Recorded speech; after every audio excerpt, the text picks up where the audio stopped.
Have you ever noticed how samurai never carried unnecessary baggage? One sword, one armor, nothing more. Meanwhile, you wake up every day carrying the weight of 1,000 decisions, objects you don't use, commitments that drain your energy, and a mind that never stops screaming. The difference between you and those warriors isn't in strength. It's in the brutal simplicity of Japanese minimalism. This ancient philosophy teaches something the West has forgotten. Less isn't sacrifice, it's mental combat strategy. Less is enough. It's not about giving up what matters, but about cutting everything that weakens you. Everything you accumulate steals a piece of your peace. Every unnecessary yes dilutes your inner resistance. Zen masters knew, clarity comes from emptiness, strength comes from lightness. In this video, you'll learn 6 practices from Japanese minimalism to empty the excess and build an unbreakable mind. This isn't pretty theory. It's how to transform less into enough, and enough into mental armor. Your desk right now probably looks like a battlefield after the war ended. Papers scattered, pens you haven't touched in months, coffee cups forming a small city, random cables connecting nothing to nowhere. This chaos isn't just visual noise. It's bleeding into your head every single day. Japanese minimalism starts exactly here, with what the monks called ma, the power of empty space. But this isn't about being neat for Instagram photos. This is about creating a zone where your mind can finally breathe. Think about the last time you sat down to work. Before you even started, your eyes had to process dozens of objects. Your brain cataloged each one, decided if it mattered, filed it away, or kept it active in the background. All of that happens in milliseconds, but it's happening constantly. It's like trying to meditate while someone plays drums next to your head. The samurai understood this deeply. Their living quarters were almost empty, not because they were poor, but because they knew clutter kills focus. When you walk into a traditional Japanese room, you feel something immediately. Calm, space, room to think. Now here's what you do. Tonight, after you finish whatever you're doing, clear your entire desk. Everything. Put it all in a box if you need to. Tomorrow morning, bring back only 3 things. 3, not 30, not 10. 3 items that you absolutely need to do your work. For most people, that's a laptop, a notebook, and maybe 1 pen. That's it. No decorations, no motivational quotes and frames, no plants you forget to water. Just the tools. The first morning will feel strange. You'll reach for things that aren't there anymore. Your hand will search for that stress ball you never actually used. You'll want to check your phone because there's nothing else to look at. Good. That discomfort is your brain realizing it has nothing to hide behind anymore. By day 3, something shifts. You sit down and you just start. No warm-up browsing, no reorganizing before you begin. The work appears in front of you like a clear path through fog. But here's where most people fail. They clear the desk once and think the job is done. Wrong. This is a ritual, not a one-time cleaning session. Every single evening, before you leave your workspace, you reset it to empty. 5 minutes maximum. Put away what you used. Return it to 0. The next day, you start clean again. This daily practice does something the ancient monks knew well. It trains your mind to let go. Every evening, you practice releasing. Every morning, you practice beginning fresh. The empty desk becomes a mirror. When you sit down and there's nothing but space, you see yourself more clearly. Your excuses vanish. Your distractions have nowhere to hide. You face the work directly, the way a swordsman faces an opponent with nothing between them. No shields, no tricks, just you and the task. This directness builds something that motivational videos never will. It builds real mental strength. The kind that doesn't need pumping up because it's already solid. After 2 weeks of this ritual, you'll notice something beyond just productivity. Your anxiety drops. That low-level static that used to hum in the background of your mind starts to quiet down.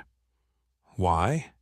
Because you've removed the constant decision-making that clutter demands. Your environment stops asking questions. It stops pulling at your attention. The empty space around you creates empty space inside you, and in that emptiness, clarity grows like a strong tree in good soil. This is how the path begins, with one clear surface where chaos used to live. Most people think noise is just sound. They're wrong. Noise is anything that interrupts the natural flow of your attention without adding value. Your phone buzzing, notifications popping, background music you're not really listening to, the television talking to an empty room. All of it creates a layer of static that sits between you and mental peace. This section connects directly to what we just built with your empty desk, because a clean space means nothing if your ears are still under attack. In ancient Japan, silence wasn't empty, it was full. The tea ceremony happened in near complete quiet. Monks spent hours without speaking. Even conversations had long pauses that Westerners find uncomfortable. They weren't being awkward. They understood something crucial about how the mind works. Every sound your brain processes costs energy. Not much individually, but it adds up like pennies falling through a hole in your pocket. By the end of the day, you're bankrupt and you don't know why. Start tracking your sound environment tomorrow. Just notice how many different noises compete for your attention in 1 hour. The refrigerator humming, cars passing, your neighbor's bass, phone alerts, computer fans, someone's conversation bleeding through the wall, email pings. Now, multiply that by 16 waking hours.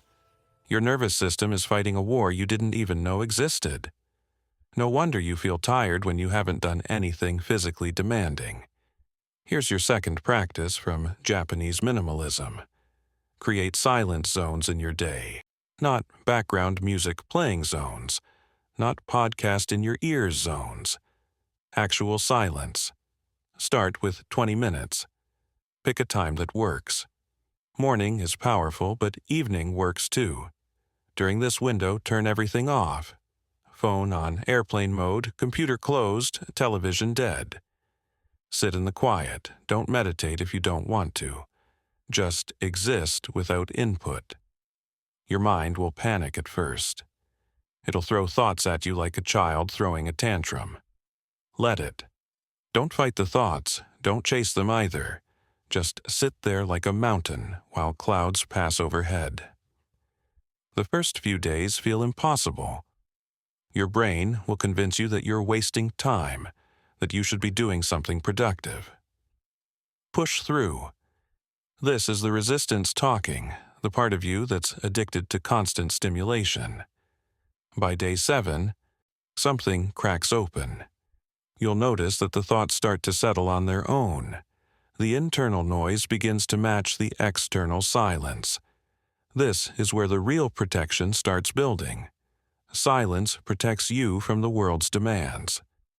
When you practice sitting in quiet, you develop the ability to create internal silence even in loud environments. A crying baby won't shatter your focus anymore. Office chatter becomes background. Traffic noise loses its power to irritate you. You've built an inner chamber that external chaos cannot penetrate. The samurai called this Fudoshin, the immovable mind. It doesn't mean you become cold or unfeeling. It means you become stable. The storm can rage, but you remain centered. Now expand this practice. Silence doesn't just mean no sound. It means no useless input. Stop filling every car ride with podcasts. Stop scrolling while you eat. Stop having the TV on for company. These habits aren't relaxing you. They're slowly dissolving your ability to be alone with yourself. And if you can't be alone with yourself, you'll never be truly strong. You'll always need something external to prop you up, to distract you from the weight of your own thoughts. Japanese minimalism asks you to befriend that weight instead of running from it. The silence teaches you that you're enough company. That realization alone is worth more than 1,000 self-help books. Now that you've built a clear space and learned to protect yourself with silence, you need to face the hardest part. Your schedule. Look at your calendar right now. How many things are you trying to do? How many commitments are stacked on top of each other like a tower about to fall?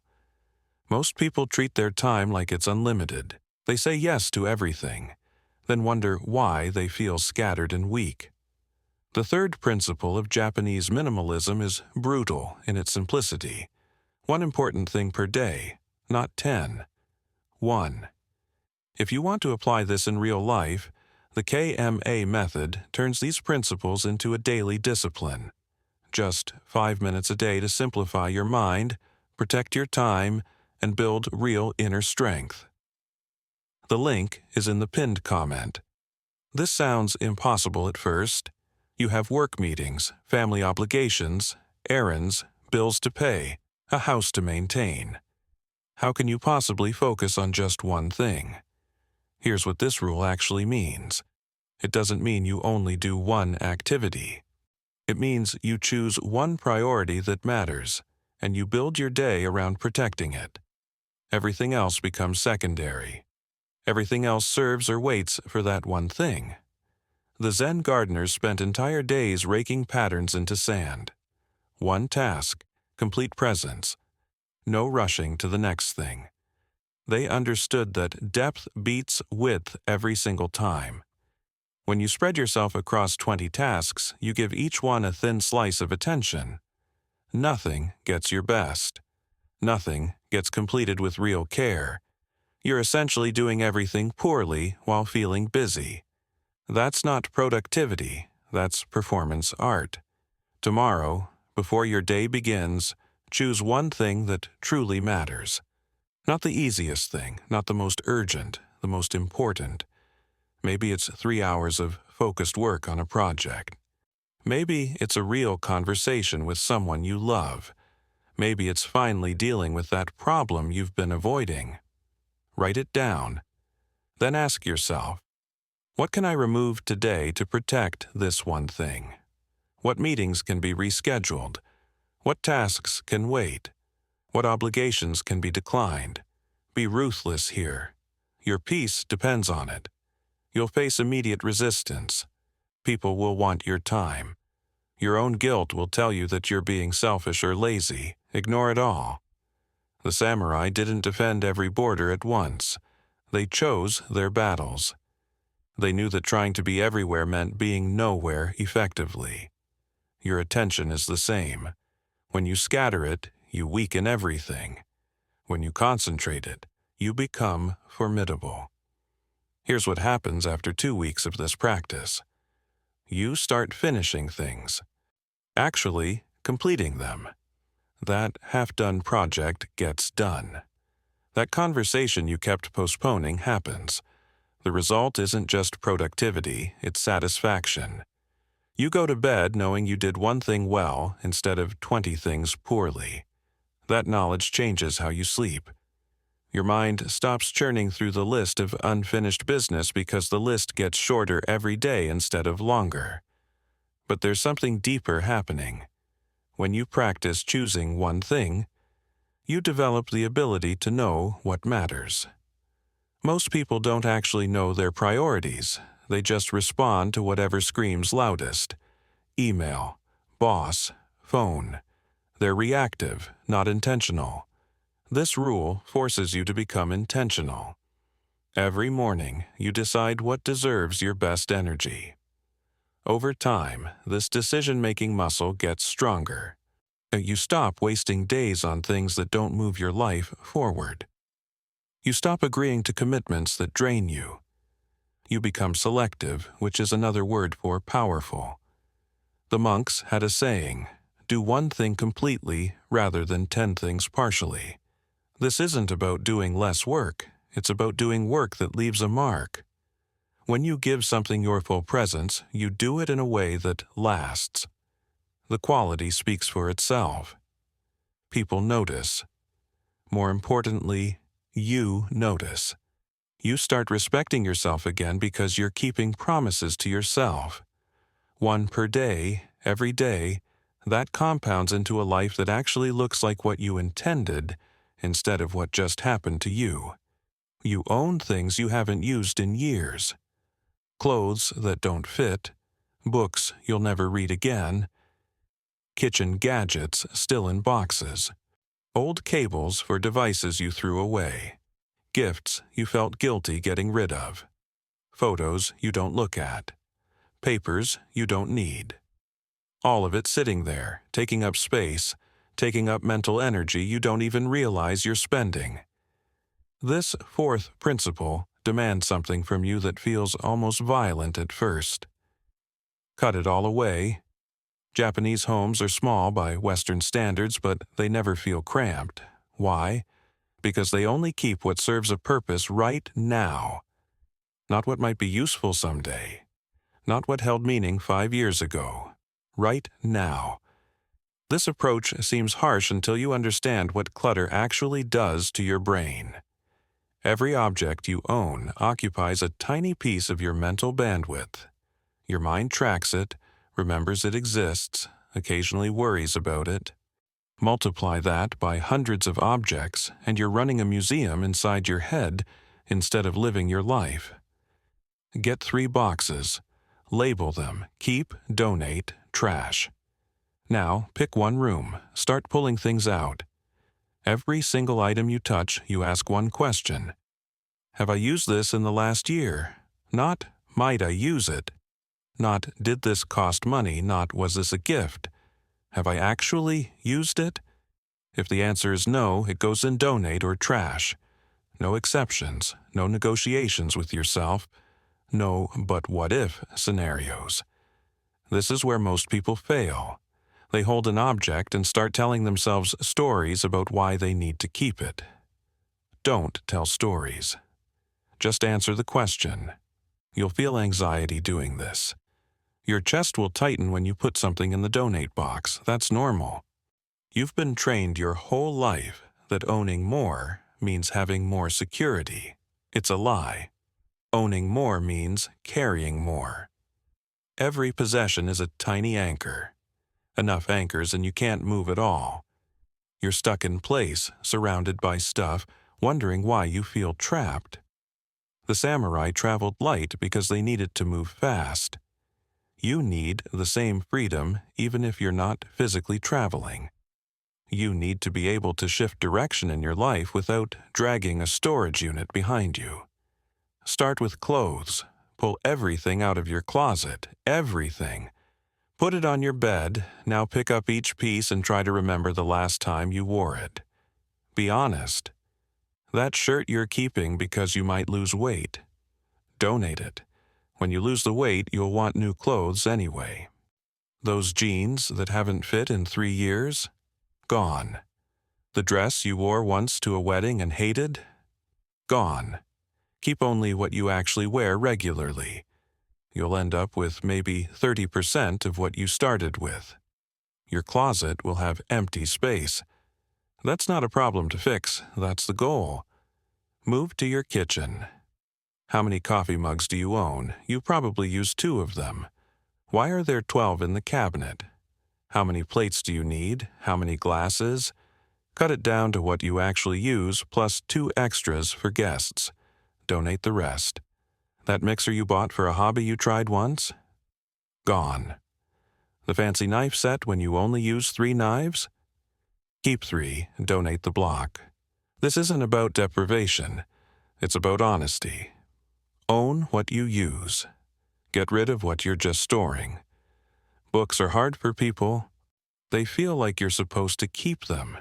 You're not. If you read it once and won't read it again, it served its purpose. Let it go. Someone else can get value from it now. Keep only the books you actually reference or plan to reread. Be brutal about this. Your bookshelf isn't a trophy case, it's a tool. The same goes for papers and documents. Scan what you need for records, shred the rest. Most paper you're keeping is just fear in physical form. Fear that you'll need it someday, even though you never look at it. After you finish cutting, something strange happens. Your home feels bigger. Your mind feels lighter. You walk into your bedroom and you can breathe deeper. This isn't imagination. You've removed hundreds of small decisions from your environment. Getting dressed becomes faster because you only own clothes you like. Cooking becomes easier because you can find what you need. Cleaning takes half the time. But the real change is internal. You've proven to yourself that you can let go. That ability, that willingness to release what doesn't serve you, that's going to save you in harder situations than cleaning a closet. When a relationship needs to end, you'll know how. When a job isn't working, you'll have the strength to walk away. The ruthless cut isn't just about objects. It's training for life. Everything we've done so far has been about removing and protecting. Empty space, silence, one focus, cutting away excess. Now, we add something back, but not what you expect. Not more activity, not more productivity, we add the pause. In the middle of your day, when momentum is building and tasks are flowing, you stop completely. This goes against every instinct modern life has taught you. When things are working, you keep pushing. You ride the wave until you crash. That's exactly the problem. Watch how a skilled swordsman fights. He doesn't swing constantly, he waits, he observes. He moves with precision, then pauses again. The pause isn't weakness, it's where his power recharges. It's where he sees the next opening. Western culture worships constant motion. Hustle, grind, never stop. Eastern wisdom knows that constant motion is how you break. The warrior's pause is a strategic stop that keeps you from burning out. Here's how you practice it. Set 3 alarms on your phone for times spread throughout your day. Morning, midday, late afternoon. When the alarm goes off, you stop what you're doing immediately, not in 5 minutes, not after you finish this one thing. Now. Stand up. Walk away from your desk, go outside if possible. Breathe slowly for exactly 5 minutes. Don't check your phone. Don't plan your next task. Don't think about problems, just breathe and notice what's around you. The sky, the temperature, sounds, your own body, that's the entire practice. The first time you do this, it'll feel like you're wasting precious time. You'll want to skip it when you're busy. That's exactly when you need it most. The pause works best under pressure. When everything is moving fast, stopping completely gives you perspective. You see patterns you miss while you're inside the chaos. Solutions appear that your stressed brain couldn't access. Ideas connect. The 5-minute pause often saves you an hour of confused effort.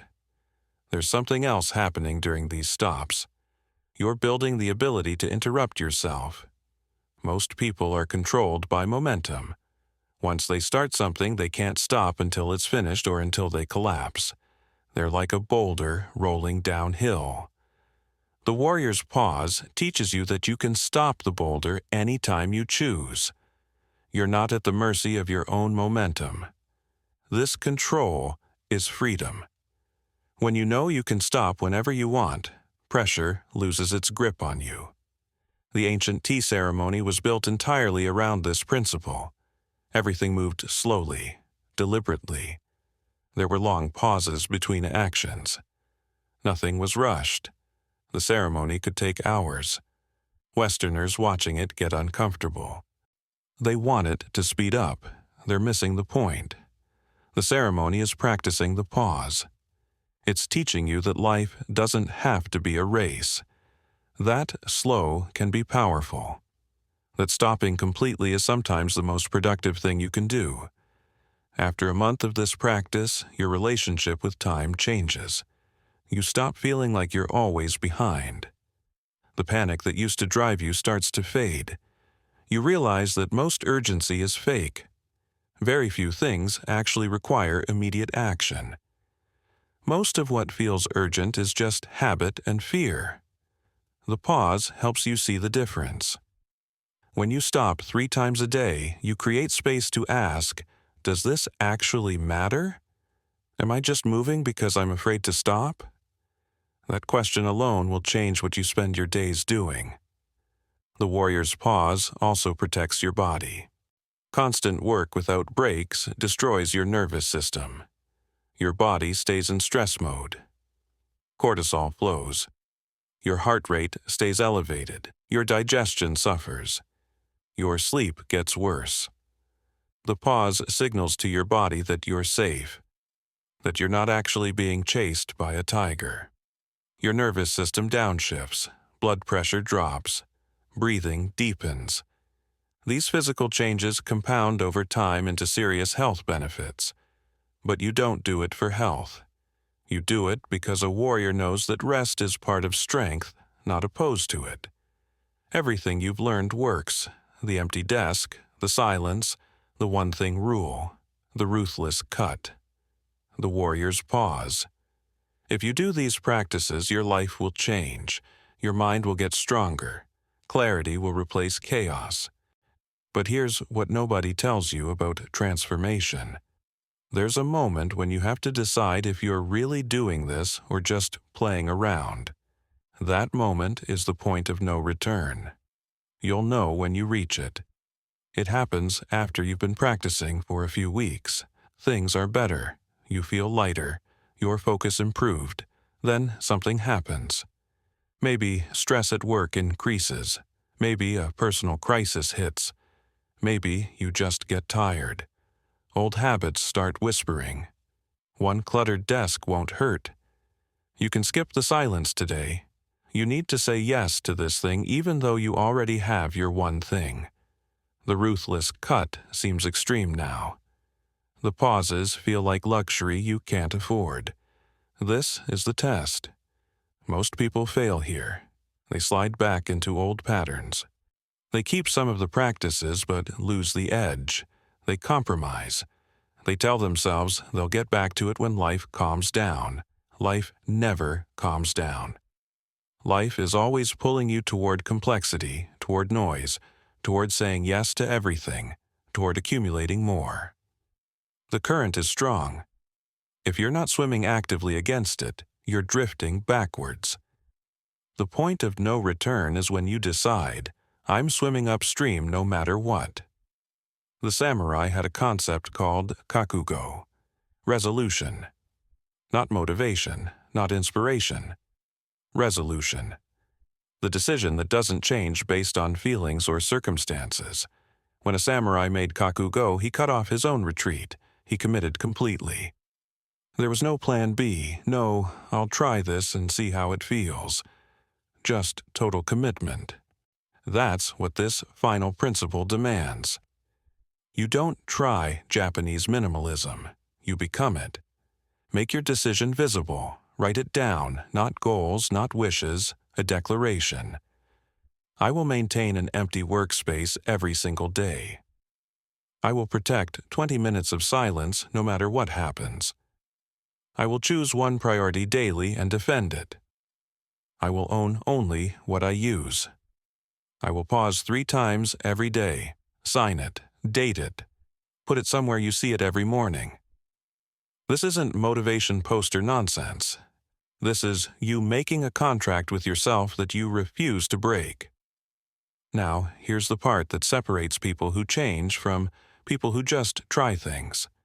You tell someone about your commitment. Pick one person who will actually check on you, not someone who will let you off easy, and someone who will ask the hard questions. Someone who will call you out when you slip. Accountability sounds soft, but it's steel. When you know someone is going to ask if you kept your word, you keep your word. The samurai had brothers in arms who held them accountable. You need the same. The point of no return isn't dramatic. There's no ceremony. It's just the moment you stop negotiating with yourself. You stop having internal debates about whether you'll do these practices today. You just do them, like brushing your teeth, like breathing. They become part of your identity, not items on a to-do list. When someone asks you to take on more than your one thing, you don't have to think about it. The answer is already no. When clutter starts creeping back, you don't wait until spring cleaning. You handle it immediately. This isn't discipline through willpower. This is identity. You're not someone who tries to be minimal. You are minimal. Years from now, you'll look back at your life in two parts: before and after. Before, when you were drowning in chaos pretending everything was fine. After, when you built a fortress of simplicity that nothing could shake. The point of no return is the bridge between those two lives. Most people stand on that bridge forever, looking back and forth, never crossing. Don't be most people. Cross it. Burn the bridge behind you. There's nothing back there worth returning to anyway. Everything you need is on the other side, in the clean space you've created, in the silence you've learned to protect, in the focused life you're building one day at a time. Less is enough. Now you know how to live that truth. The only question left is whether you will. Look, I've tried both ways of living. The cluttered life where I said yes to everything, owned twice what I needed, and felt busy but empty. And the minimal path where every object, every commitment, every moment had to earn its place. The difference wasn't subtle. It was the difference between drowning and swimming. Japanese minimalism didn't make my life easier in the way comfort does. It made my life sharper in the way a blade does. Less distractions meant more presence. Less noise meant clearer thinking. Less stuff meant actual freedom to move when life demanded it. The hardest part wasn't letting go of things. It was letting go of the identity of someone who needs more to feel secure. But once you cross that line, once you prove to yourself that less truly is enough, you become dangerous in the best way possible. Dangerous to chaos, dangerous to distraction, dangerous to anything that tries to steal your peace. That's the real gift of this path.